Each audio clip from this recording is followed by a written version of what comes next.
చదవండి ఎవరైనా. నా కుమారుడా, క్రీస్తు యేసునందున్న కృపచేత బలవంతుడవు కమ్ము. నీవు అనేక సాక్షుల ఎదుట నా వలన వినిన సంగతులను ఇతరులకును బోధించుటకును సామర్థ్యము గల నమ్మకమైన మనుషులకు అప్పగింపుము. క్రీస్తు యొక్క మంచి సైనికుని వలె నాతో కూడా శ్రమను అనుభవించుము. సైనికుడు ఎవడును యుద్ధమునకు పోవునప్పుడు తన్ను దండులో చేర్చుకొనిన వానిని సంతోష పెట్టవలనని ఈ జీవన వ్యాపారములో చిక్కుకొనడు.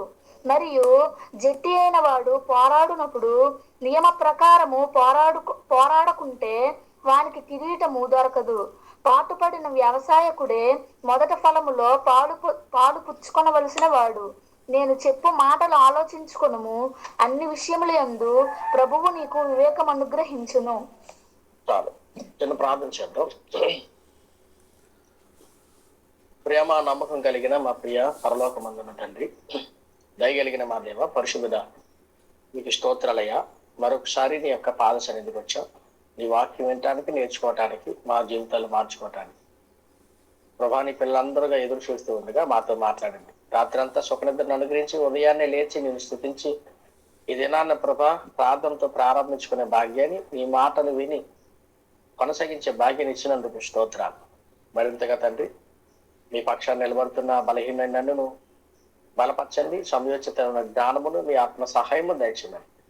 క్రీస్తుల వారి నామములు ప్రార్థన అడుగుచున్నాము తండ్రి, ఆమేన్. సమస్త ఘనత, మహిమ, ప్రభావములు మన అందరి తండ్రి అయిన దేవునికే, ప్రభు అయిన యేసు క్రీస్తు వారి ద్వారా తరతరాలలో యుగ యుగాలలో మహిమ, ఘనత, ప్రభావములు ఎల్లప్పుడూ ఆయనకే చెందును గాక, ఆమేన్.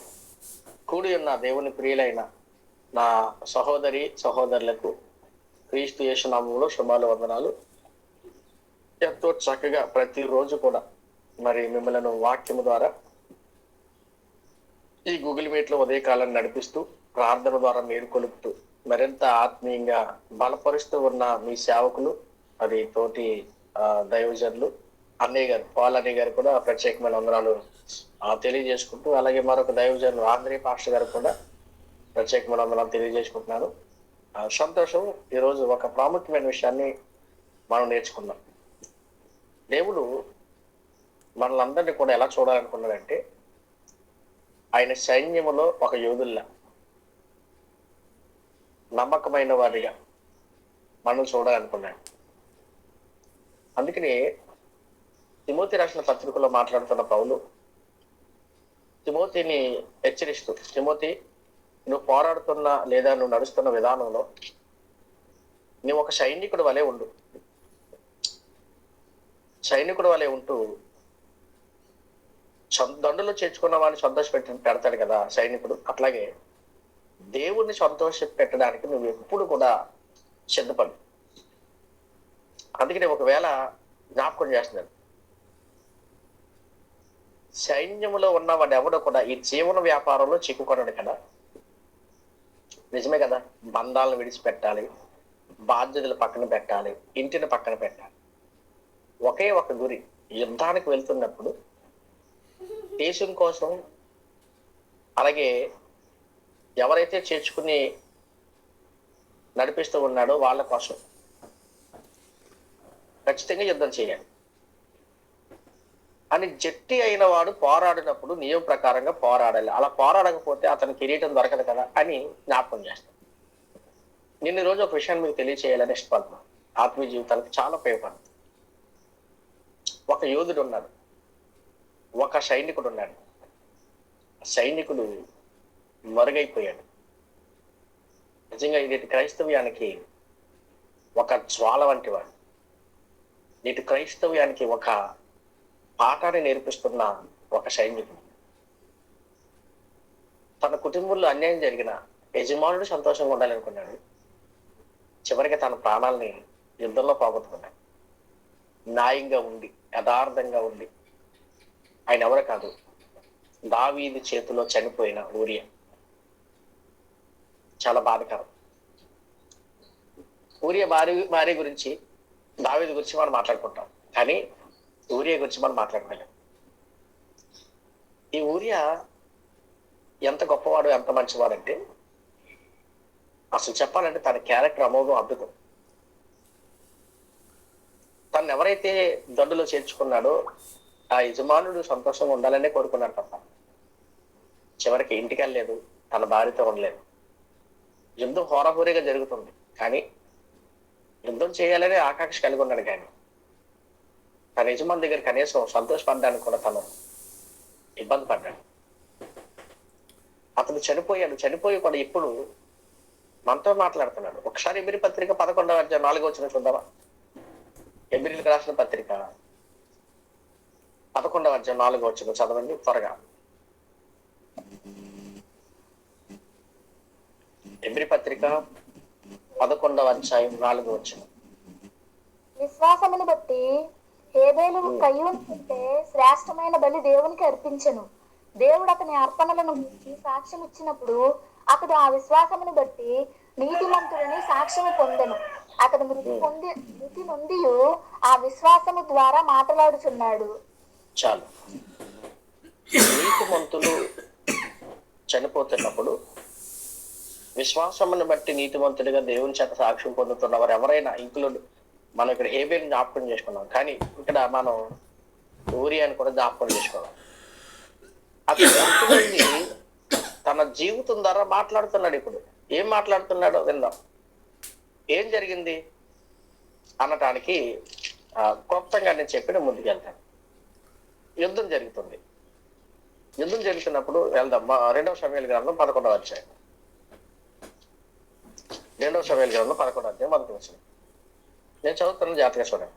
వసంత కాలమున రాజులు యుద్ధమునకు బయలుదేరి సమయమున దావీదు యోవాబును అతని వారిని ఇజ్రాయేల్ వారు అందరినీ పంపగా వారు అమ్మోనీలను సంహరించి రబ్బా పట్టణముకు పట్టువేశారు. అయితే దావీదు యెరూషలేము యందు నిలిచారు.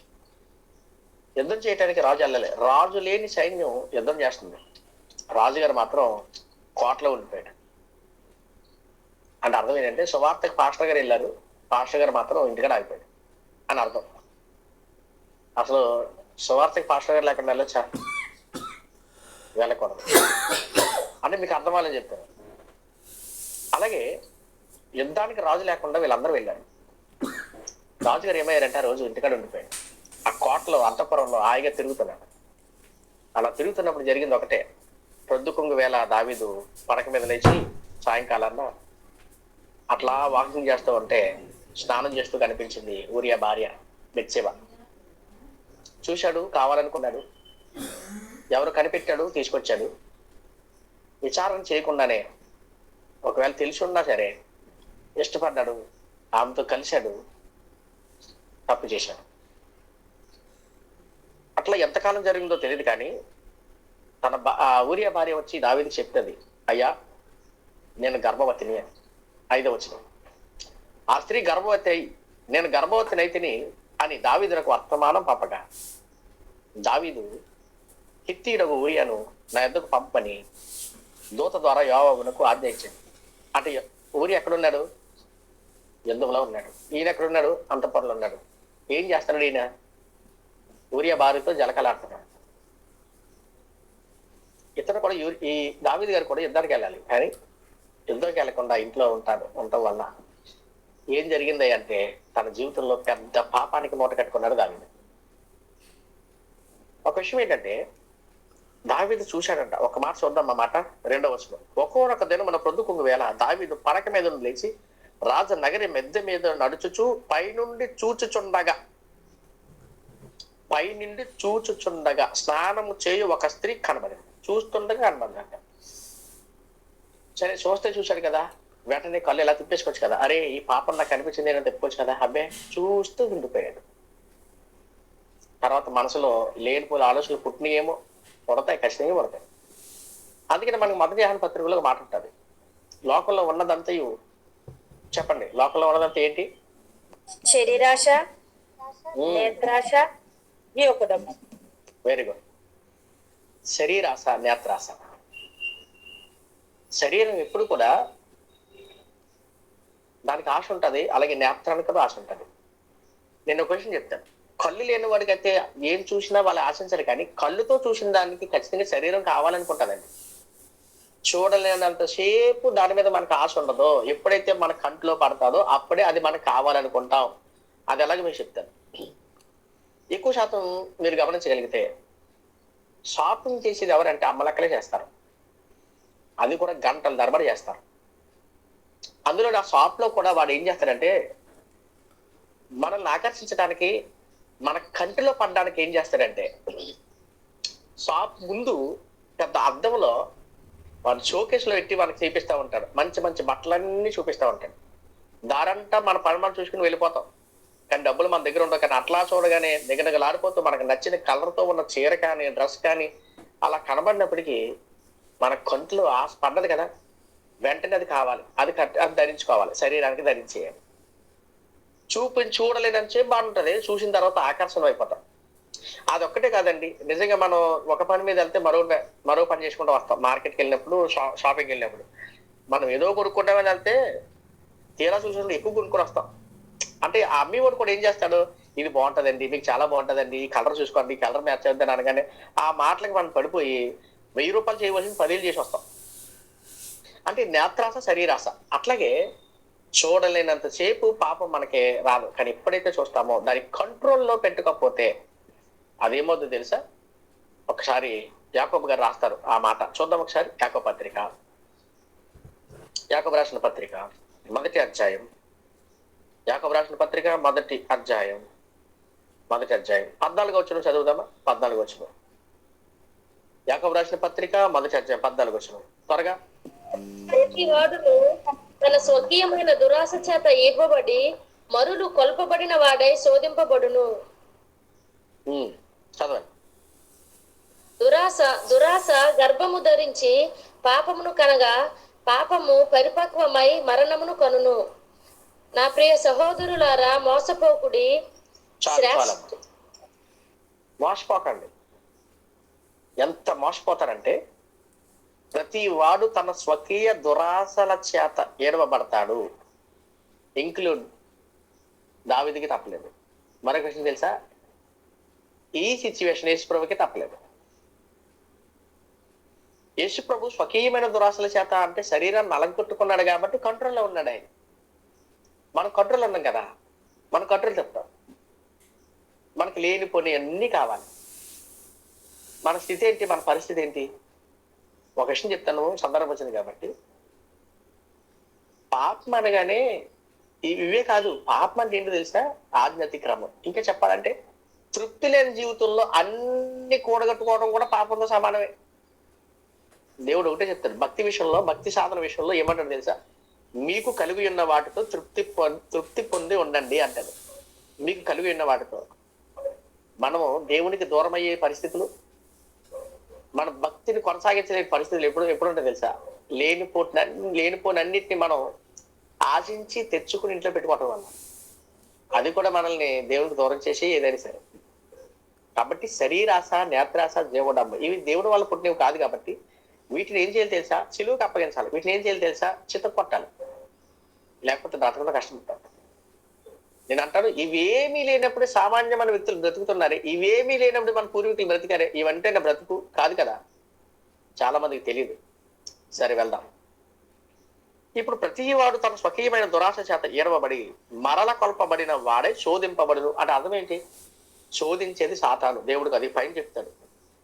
అంటే కీడు విషయమే దేవుడు శోధించడు, పరిశోధిస్తాడు దేవుడు. కీడు విషయం ఎవరు శోధిస్తాడు? సాతాను. వాడు వచ్చి మనకి ఎలా ఉంటుంది తెలుసా? అంతవరకు చూసిన చూపులు వేరు, కానీ వీడు చెప్పిన తర్వాత చూసే చూపులు వేరే ఉంటాయి. ఇది చాలా ఆశ్చర్యంగా ఉంటుందండి, జాతకమేనండి. ఆదము దగ్గరికి సాతాను వచ్చాడు, అవ దగ్గర కూడా వచ్చాడు. అవ దగ్గరకు వచ్చి చాలా మభ్య పెట్టి చాలా ప్లాన్ చేశాడు, కానీ ఎందుకో ఆదాము లొంగలేదు. కానీ అవ దగ్గరకు వచ్చినప్పుడు ఒకసారి చూద్దామా? ఆదికాండం 3వ అధ్యాయం. ఆదికాండం 3వ అధ్యాయం. ఆదికాండం 3వ అధ్యాయం మొదటి నుంచి చదవండి ఒకసారి. చాలా త్వరగా చదవండి. యెహోవా చేసిన సమస్త భూజంతువులో యుక్తిగలదై ఉండను. అది ఆ స్త్రీతో, ఇది నిజమా? ఈ తోట చెట్లలో దేని ఫలముతనైనను మీరు తినకూడదని దేవుడు చెప్పెనా అని అడిగాను. అందుకు స్త్రీ, ఈ తోట చెట్ల ఫలములను మేము తినవచ్చును. అయితే తోట మధ్యనున్న చెట్టు ఫలములను గూర్చి దేవుడు మీరు చావకుండునట్లు వాటిని తినకూడదనియు వాటిని ముట్టకూడదనియు చెప్పనని సర్పముతో అనను. అందుకు చాలు చాలా సర్పము, చాలమ్మా. ఇప్పుడు నేను ఏమంటానంటే, తినకూడదని చెప్పినప్పుడు సర్పంతో ముచ్చట్లేదు ఈవిడికి. అసలు ముచ్చట్లు పెట్టుకోవడమే పని, అవసరం లేదు. ఎప్పుడైతే ఈ ముచ్చట్లు పెట్టిందో మొదలెట్టేసింది అవతల సాతాను. అలా కాదు మీరు చావరో తినాను చాలా మీరు తెప్పి కొలుతారో పడతాయి, మీరు ఆ మంచి చెడ్లు తెలుసుకుంటారు అని చెప్తుంది. దేవతల వల్లే ఉంటారు. మరి దేవతల వాళ్ళే ఉన్నారు, వీళ్ళు దెయ్యాలుగా మారిపోయారు. వీళ్ళు అబద్ధం చెప్పాడు కదా వాడు. ఎప్పుడైనా ఒకటి గుర్తుపెట్టుకోండి, మనం ప్రలోభాలకి లొంగకూడదు. అలాగే మన కళ్ళుని చాలా జాగ్రత్తగా ఉంచుకోవాలి. ఎప్పుడైతే ఈ మాయలో పడ్డాదో, ఈ మాయలో పడ్డ తర్వాత శోధించబడింది ఎవరంటే హవ్వ. ఎలా శోధించబడింది? 6వ వచనం. ఆ స్త్రీ ఆ వృక్షము ఆహారానికి మంచిది. తర్వాత మాటమ్మా 6వ వచనం చదవమ్మా. స్త్రీ ఆ వృక్షము ఆహారమునకు మంచిదియు కన్నులకు అందమైనదియు వివేకమిచ్చు రమ్యమైనదియు నయుండుట చూచినప్పుడు ఆమె దాని ఫలములలో కొన్ని తీసుకుని తిని తనతో పాటు తన భర్తకును ఇచ్చెను. అతడు కూడా తినెను. చాలమ్మా. అప్పుడు వరకు చూస్తున్న పండు అపో చెప్పిన తర్వాత ఎలా మారిపోయింది? కన్నులకు అందమైనది కనబడ్డదంట. తర్వాత రమ్యమైనది ఉండుట చూసిందంట. అప్పటి వరకు ఉన్న చూపుల్లో ఈ మార్పులు ఏంటి? ఇదేనండి శోధన అంటే. ఈ శోధనలు జయించలేకపోయిన అవ్వ సాతాను చెప్పిన మాయ మాటలకి లొంగిపోయి చాలా బాగుంది అనుకున్నదంట. వెళ్ళి వెంటనే ఏమైందంటే ఆ పండు తినేసింది, ఆజ్ఞ అతిక్రమించింది. తర్వాత మనం చూడగలిగితే 2వ సమూయేలు గ్రంథం 11వ అధ్యాయంలో ఒక్కొక్క దినమున పొద్దుగుంగినప్పుడు దావీదు పడక మీద లేచినప్పుడు పై నిండు చూచుచుండగా, నేను అంటాను దావీదు గారి చాలా కంట్రోల్ చేసుకుంటారు కదండి. కీర్తనలు చాలా మటుకు ఆయనే రాశారు కదా, పాపం చేయకుండా నాకు కన్ను త్రిప్పేయమన్నారు కదా ఆయన. మరి ఆ సమయంలో అలా చూసేవాడు ఇలా చూడొచ్చు కదా? లేదు, చూస్తూ ఉండిపోయాడు కాబట్టి కావాలనుకున్నాడు.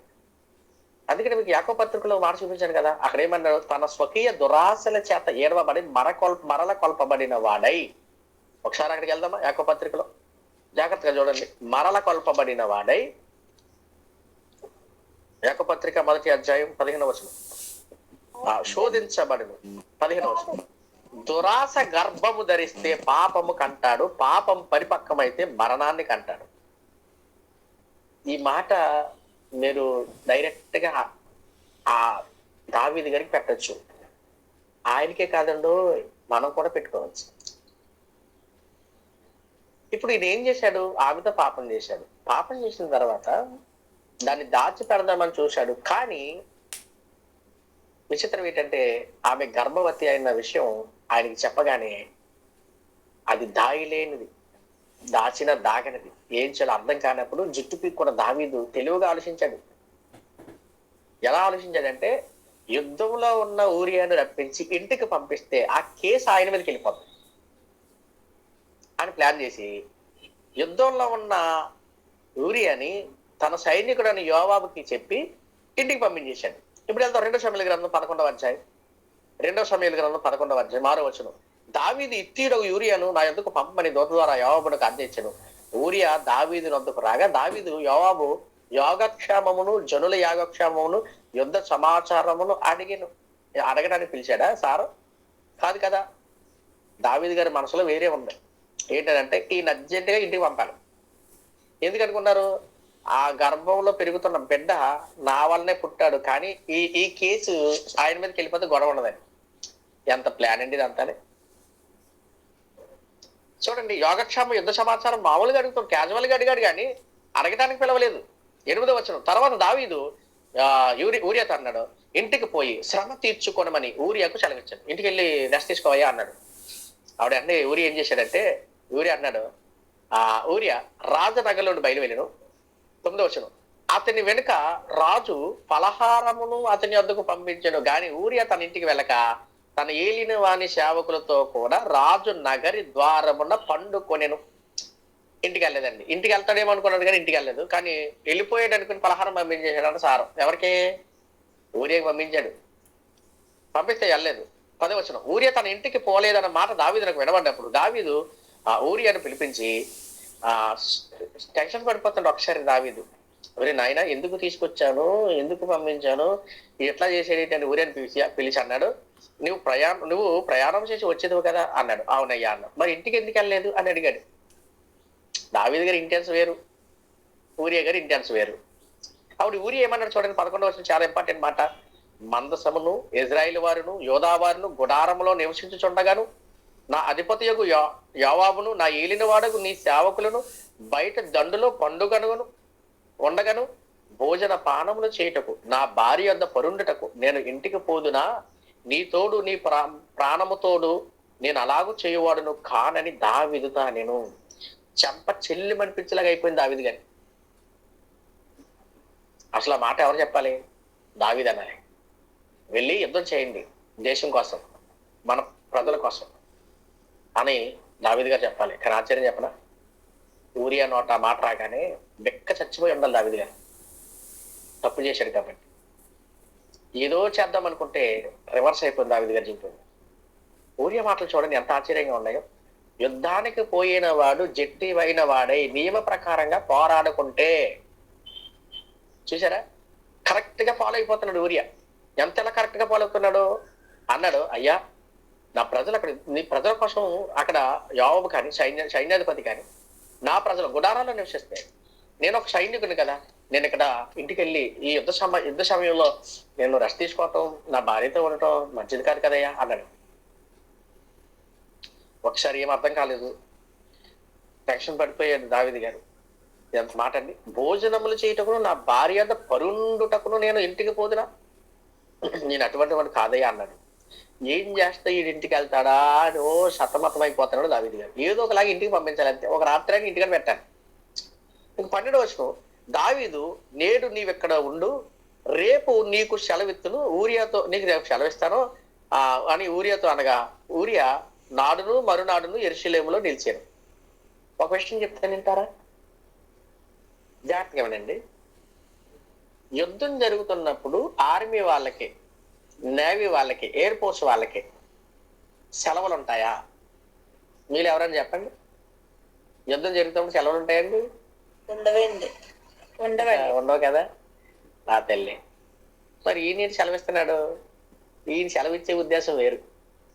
యాక్చువల్గా జాగ్రత్తగా వినండి, తుఫాన్ వచ్చినప్పుడే, భూకంపాలు వచ్చినప్పుడే, విపత్తులు వచ్చినప్పుడే డిపార్ట్మెంట్స్ ఉంటాయి. MDO departments, MRO departments, police departments, రకరకాల డిపార్ట్మెంట్స్, గవర్నమెంట్ డిపార్ట్మెంట్స్ అలర్ట్ చేసి వాళ్ళకి సెలవులు రద్దు చేసి ఇవన్నీ మీ డ్యూటీ ఎక్కడ అంటాడు. అటువంటిది ఈయనకి సెలవిస్తున్నాడు ఏంటి దావీదు గారు. సరే, దావీదు గారు మాట పట్టించుకోలేని ఊరియా ఏం చేశాడంటే ఇంటికి పోవాలని చెప్తే ఇంటికి వెళ్లకుండా అక్కడే ఉండిపోయాడు. ఈ విషయం మరలా దావీదు తెలియగానే అప్పుడు 13వ వచనం, అంతలో దావీదు అతను భోజనాన్ని పిలిపించాను. అతడు బాగుగా తిని త్రాగిన తర్వాత దావీదు అతను మత్తునిగా చేశాను. సాయంత్రమున అతడు బయలు వెళ్ళి తన ఇంటికి పోక తన ఏలిన వాని సేవకుల మధ్య పడక మీద పండుకునేను. ఇది ఇలా కాదు, ఇది ఫుల్గా మందు పట్టించేస్తే వీడు జాగ్రత్తగా వెళ్ళిపోతాడు. ఎక్కడికి? ఇంటికి. ఇప్పుడైనా వెళ్తాడేమనుకుని ఫుల్ మజా చేసేసాడు పార్టీ ఇచ్చి. నేను అంటాను, ఒక పనివాడికి ఇంత హంగామా చేస్తాడు ఎందుకని రాజు? అవసరమే కాబట్టి చేశాడు. వినండి జాగ్రత్తగా. ఎందుకంటే పాపం పరిపక్వమైతే ఎట్లాగే ఉంటుంది. మన జీవితంలో కొన్ని తప్పుడు నిర్ణయాలు, కొన్ని తప్పుడు పనులు చేస్తూ ఉంటారండి. ఏం కాదులేరా, దీనివల్ల ఏమవుద్ది, ఇది పెద్ద ఏం కాదనుకుంటాకే తెలుసా, కానీ అదేమో తెలుసా, అదే నీ మెడకు చుట్టుకుంటారు, అదే మన మెడకు చుట్టుకుంటారు. చాలా డేంజర్. అసలు మనం చేయకూడదు ఏంటో తెలుసా? పాపం. మనం వెళ్ళకూడదు ఏంటో తెలుసా? పాపం. చూడకూడదు ఏంటో తెలుసా? పాపం. ఇది మీకు అర్థం అవ్వాలండి, ఇది మనకు అర్థం కావాలండి.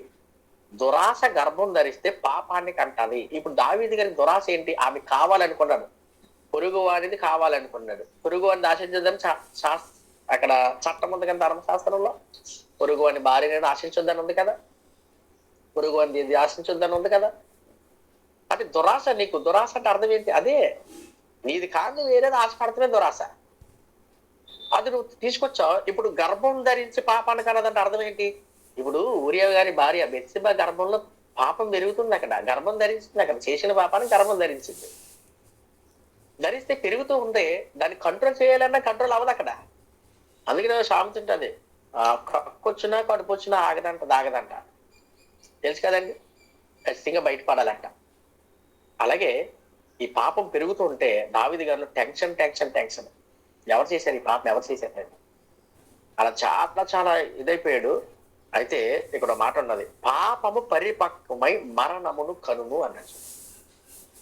తారాస్థాయికి వెళ్ళిందా ఆ పాపం? ఆ పాపం వలన ఎంతో మంది ప్రాణాలు పోతాయి. చివరికి తన ప్రాణాలే పోతాయి అనటానికి ఇంటికి వెళ్ళిపోతాం. 2వ సమూయేలు గ్రంథం 11వ అధ్యాయం. 2వ సమూయేలు గ్రంథం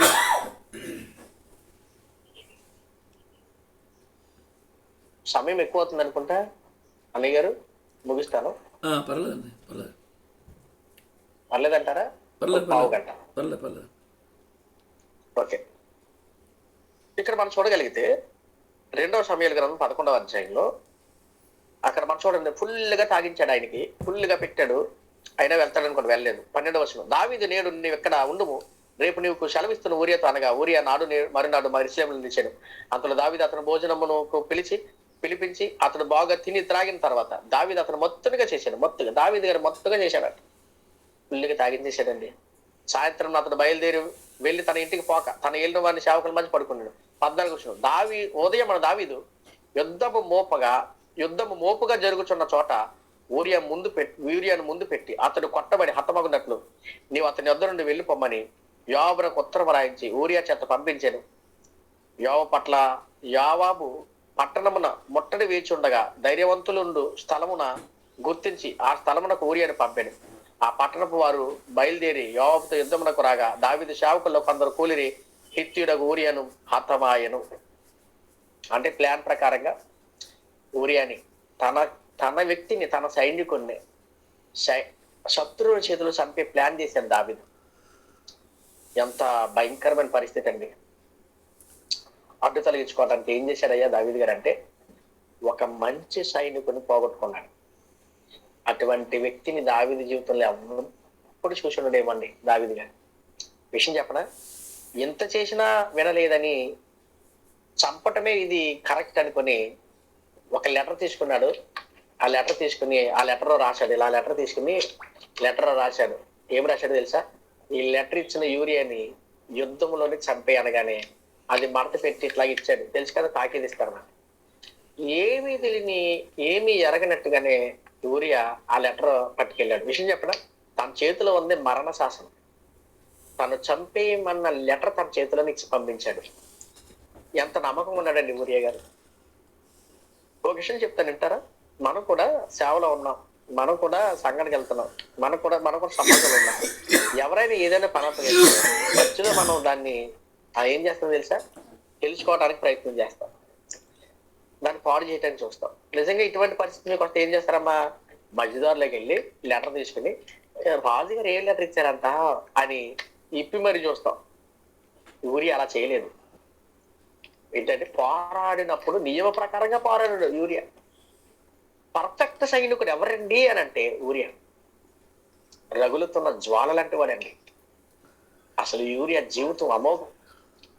అక్కడ మనం దావీదే తప్పు చేసాడు అనుకున్నాం, కానీ అక్కడ ఒక న్యాయవంతుడు ఉన్నాడు, ఒక యథార్థవంతుడు ఉన్నాడు, ఒక గొప్ప సైనికుడు ఉన్నాడు. ఆయన ఎవరంటే యూరియా. ఎంత ఆశ్చర్యమండి. అలా ఉండాలని దేవుడు కోరుకున్నాడు. కానీ ఆ వ్యక్తిని చంపించేయడానికి మనసు ఎలాగొచ్చింది ఏంటి? దావీదు చేసిన మిస్టేక్ ఏంటి తెలుసా? ఊరియా భార్యని ఇష్టపడ్డాడు కదా, ఆమెతో వ్యభిచారం చేయటమే కాదు, ఆయన చేసింది అబద్ధం, మోసం, హత్య. 1 by 1 అలా చేసుకుంటూ పాపం అని ఆ పాపం పరిపక్వం అయ్యేంత వరకు మరణానికి అన్నాడే. ఆ మరణం ఏ మరణం తెలుసా? ఊరియాని చంపించేసే మరణం. ఈ రోజు కూడా మీరు చూడగలిగితే సమాజంలో ఇదే కదండి.